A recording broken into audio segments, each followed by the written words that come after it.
Tonight, we start off in the town of Denton. You're looking at images of destruction after a fire swept through the Fergus County town of just over 200 residents yesterday. Now, Denton faces a long road to recovery. Tonight, we're hearing from the people impacted and those working to get the situation under control. MTN's Coulter Anstadt reports.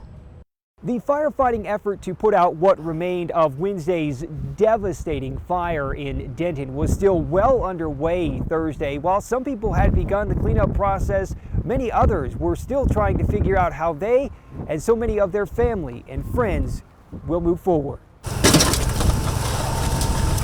With an axe, a rake, and a hose, some firefighters carefully picked apart what was left of a garage Thursday morning, looking for any signs of fire. And what's left, Tiffany Wickens says her father's Jeep, which she had been hoping to drive, was in the garage. You guys have insurance for your Jeep? I have no idea. I have no idea, because it's been sitting there for, and I told my dad I wanted to drive it this last summer. The garage is surrounded by a seemingly endless amount of other garages and homes destroyed by the fire. One of the homes belongs to a young family Tiffany knows well. A mom, dad, and 2 children, the same age as my kids. Wow. All gone. Tiffany was at a restaurant in Denton Wednesday when the fire approached the town. All of a sudden it got real dark and the sirens went off. Police were just blaring their horns saying, "Get out, time to evacuate." She did, along with her mother, her kids, and some items from her house. Her father, however, who didn't want to talk on camera, stayed behind to help fight the fire. We couldn't sleep at all last night. I was back here with the garden hose. KAYLE Allen also made an effort to fight the fire using a garden hose to try to save his grandmother's house. Born and raised here, and pretty incredible to see all the homes gone. His grandmother's house is still standing, but the inside, he says, is heavily damaged.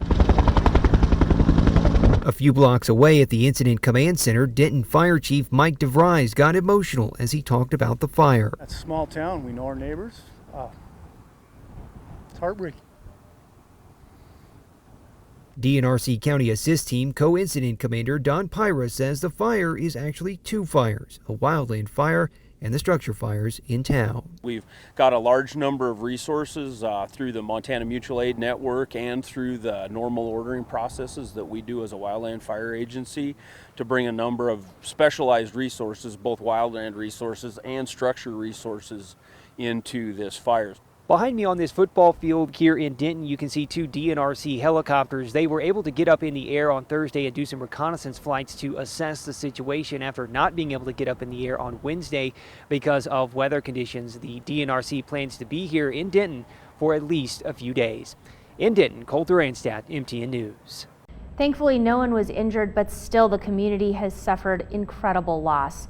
Now, there are ways you can help the town and community of Denton recover. Donations of goods and services, or even money or pet food, clothing, food, blankets, all of that is being accepted at the Fergus County Fairgrounds in Lewistown. We verified some other ways to give. 406 Gives is accepting monetary donations at Stockman Bank, or you can send a check by mail. All funds will support firefighting efforts and local business, home, and ranch recovery. An Opportunity Bank created the Denton Fire Relief Fund. Donations can be dropped off at any Opportunity Bank. Now, for links to these fundraisers and others, head on over to ktvh.com.